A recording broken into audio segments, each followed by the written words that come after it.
다같이 합장해 주시기 바랍니다. 화엄경에 있는 부처님 말씀을 소화해 드립니다. 업과 인연. 보살이 정념으로 세상을 관찰하여 보면 세상의 모든 것은 다 업으로 쌓은 인연으로부터 나왔음이면가 사물을 자세히 관찰한다면 모두가 인연으로부터 생겼음을 알 것이니라. 선남자여온가 현상은 다 자업의 인연의 힘으로 하여 생겨나느니라. 이 인연이 시시각각 머무르지 아니하여 번개빛과 같느니라. 인연 탓으로 온갖 사물이 생기고 인연 탓으로 온갖 사물이 없어지는 것이어서 인연을 떠난 나이면 업보도 없으리라. 헌남자여 온갖 중생이 무시래로 갖가지 미혹함 이기를 잃은 사람이 사방을 뒤바뀌는 것과 같느니라. 제 신상인 줄 알고 육신의 그림자를 제 심상인 줄 착각하고 있느니라. 비옥한데 병든 눈으로 공중의 곳과 또 하나의 달을 보는 것과 같느니라. 선남자여 공중에 원래 꽃이 없건만 병자가 망령이 집착하는 것이 망령된 집착 때문에 이 허공의 자성만 우인하는 것이 아니라 저 실제의 꽃이 피는 것까지도 오해하는 것이니라. 자, 합장 내려주십시오. 화엄경에서 말씀하신 업과 인연의 얘기입니다. 업과 인연의 얘기를 하기 전에 우리 학생들이 왔으니까 학생들 얘기 하나 조금 더 할게요. 여기 13살 먹은 학생 있어요? 손 들어봐. 없어? 13살. 저기 학생 13살이에요? 13살이면 초등학생인가? 만으로 13살. 아니 뭐 13살 괜찮아. 중학교? 1학년. 중국 당나라 말기에서 당나라가 망하고 송나라가 생기는데 송나라 이전에 중간에 한 대국이 제국이 망하면은 막 분화됩니다. 그래서 조나라, 연나라, 제나라 또 여러 나라들이 7, 8개가 생겼어요. 그 시절을 사신 스님이 한 분 계신데 아주 유명한 분입니다. 조주선사. 이 조주선사가 13살에 출가를 했습니다. 근데 조주선사는 출가 동기가 정말 범상치 않습니다. 조주선사가 태어날 때 전설은 그렇습니다. 어머니가 임신을 했는데 그야말로 태양을 안아버렸어요. 참 그 태몽이 어마어마합니다. 태양을 안았는데. 그래서 부모가 그랬답니다. 이거 잘못되면 황제가 되려고 한다면은 전쟁 나고 이 애 때문에 전부 죽겠다. 그런 두려움도 있고 혹시 황제가 될란가? 그러나 당나라가 성성이 있는데 그게 쉽습니까? 근데 태어났는데 이목구비가 뚜렷하고 그렇게 잘생겼어. 5살에 이미 천자문, 동문선서 또 소학을 뗐다 그랬어요. 유서. 9살까지 사서상경을 통달했어. 9살에. 참 신기하죠. 9살이 어떻게 사서상경을 통달해요? 그거는 사서상경이라고 하는 것은 중국에서 배움을 가리키는 최고 학문이에요. 다. 시전, 서전, 소학, 대학, 중용, 논어, 맹자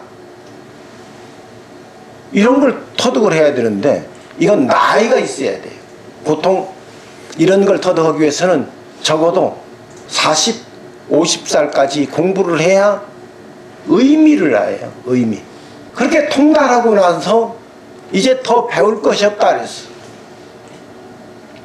근데 10살이 됐는데 어느 날 스님이 떡 지나가는데 아버지한테 그랬답니다. 아버지, 저 스님은 내가 보니까 참 훌륭하십니다. 세상을 구제하는 스님입니다. 제가 스님이 되면 어떻겠습니까? 아버지 깜짝 놀랐죠. 외아들이야. 예나 지금이나 아들이 출가한다고 하는데 좋아할 부모 없어요. 이렇게 해서 반대해서 13살이 됐어. 단식을 합니다. 절에 가겠다고. 13살짜리가 스님 되겠다고 단식하는 거예요. 어떻게 해요? 죽으면 안 되잖아요. 죽는 것보다 스님이라도 되는 게 낫지. 어머니가 그때 알았어. 아, 태양을 안 하는데 혹시 가면은 부처님 같은 큰 스님 되실지 모르겠다. 그래서 보내줬어. 그렇게 해서 된 스님이 조주선사입니다. 조주선사의 이야기, 이제 짧은 이야기 한 토막도 있어요. 완전히 이제 스님이 돼서 조주선사가 성이 학시야, 학시. 스님이 돼가지고 꼬맹이지, 그럼 13살이 갔으니까. 스님이 되자마자 13살짜리가 스승을 따라서 큰 스님을 뵈러 갔어요. 그 스님이 누구냐면 남전선사예요. 한자는 남영남자 샘천자인데 남천선사라고 안 읽고 남전선사를 할 땐 전자로 읽습니다. 그래서 남전선사한테 떡 갔는데 남전선사가 당대의 큰 스님이었어요. 남전선사 얘기를 하면 또 끝도 없으니까 큰 스님이었는데 침상에 반쯤 누워서 이렇게 턱을 개고 이렇게 바라봤어요. 꼬맹이가 또 들어가니까 이렇게 보면서 어디서 왔느냐 하고 물었어요. 서상원에서 왔습니다. 그랬습니다. 서상원. 상서서자, 상서상자. 상서스러운 곳에서 왔습니다. 그런 뜻이에요. 서상원에서 왔습니다. 그러니까 또 물었습니다. 서상은 보았느냐 물었어요. 그러니까 서상은 보지 못했고 누워있는 부처님을 뵙습니다. 그랬어요. 꼬맹이가요, 보통이 아니에요. 서상은 보지 못했으나 내 앞에 누워있는 부처님을 뵙고 있습니다. 남전선사 깜짝 놀라서 일어 앉아가지고 너는 스승이 있느냐고 물었어요. 그러니까 이 꼬맹이가 하는 말이 넙죽 절을 하더니 하는 소리가 큰 스님, 스승님 그간 기체후 만강하시옵니까? 만복하소서. 무슨 소리입니까? 당신이 내 스승이라 그런 뜻입니다. 남전선사가 별자를 불렀어요. 선언에 불러가지고 이 꼬맹이를 특별히 대우해줘라. 방도 해주고 친구도 주고 특별한 자리에 앉혀라 그랬어요. 얼마나 신기한 일입니까? 13살짜리가. 우리 학생들 출가할 사람 있으면 스님한테 살짝 오십시오. 자, 이제 스님이 120살을 사셨어요. 이건 100세인데 100세는 뭐 아무것도 아니야. 120살을 사셨어. 그 당시에 병원이 제대로 있으면 뭐가 있어요? 근데 선사가 60살 될 때까지 스승님을 모시고 살았어요. 스승님도 오래 사셨어요.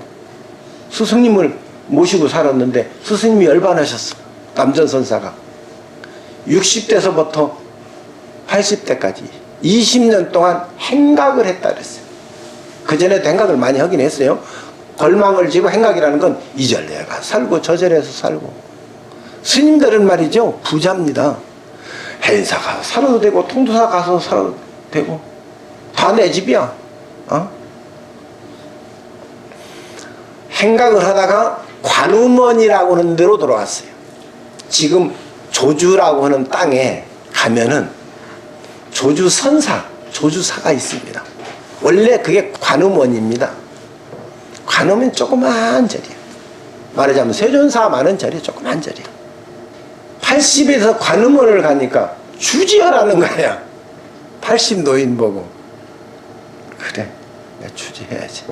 주지하면서 조주라고 하는 것이 그때 당시에 큰 동네입니다.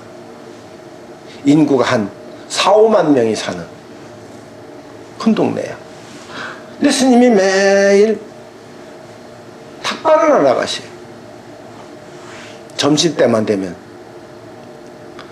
탁발을 가서 밥도 얻어오고 차도 얻어오고. 그러니까 90살 돼서도 그렇게 100살 돼서도 하고 110살 돼서도 하셔. 그러니까 어느 날 노파가, 중국에서는 부인들 보고 노파라고, 우리가 읽으면 노파인데 중국 사람 말하면 부인이면 부인 뜻이에요. 어느 부인이 좌판 넣고 떡 장사를 하는데 그 앞에서 스님이 바루대를 이렇게 내밉니다. 떡 하나 주라 이거죠. 그러니까 이 부인, 젊은 부인이 하는 소리가 더 쳐다보더니 혀를 끌끌 찹니다. 보아하니 연세가 많이 드신 것 같은데 상자도 없습니까? 그러고 떡 하나 줍니다. 아무 쓸 없고 또 돌아오십니다. 스님이 밥이 없어서 탁발을 하러 나가십니까? 차가 없어서 나가십니까? 큰 스님인데 사방에서 차가 들어오고 공양미가 들어오고 선원 대중이 100명이 넘게 사는데 그러면 스님이 탁발을 까요. 부처님 당시에 부처님을 생각하고 부처님처럼 살기 위해서 그렇게 매일 한 번씩 탁발을 나가신 거예요. 말려요. 밑에 상자 세자들이 말리고서는 아이고 큰 스님 다니시다가 겨울에 넘어지면 어떠실라고 힘드신데 날씨가 더운데 뭐하러 나가십니까?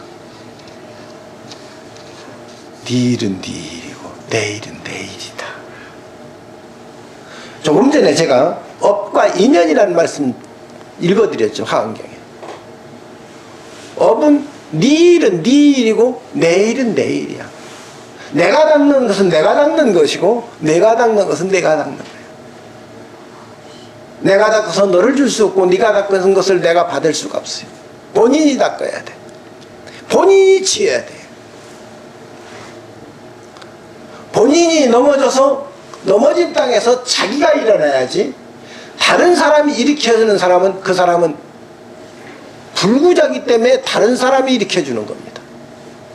멀쩡하면 자신이 일어나야 돼. 당당. 이게 업이요 인연입니다.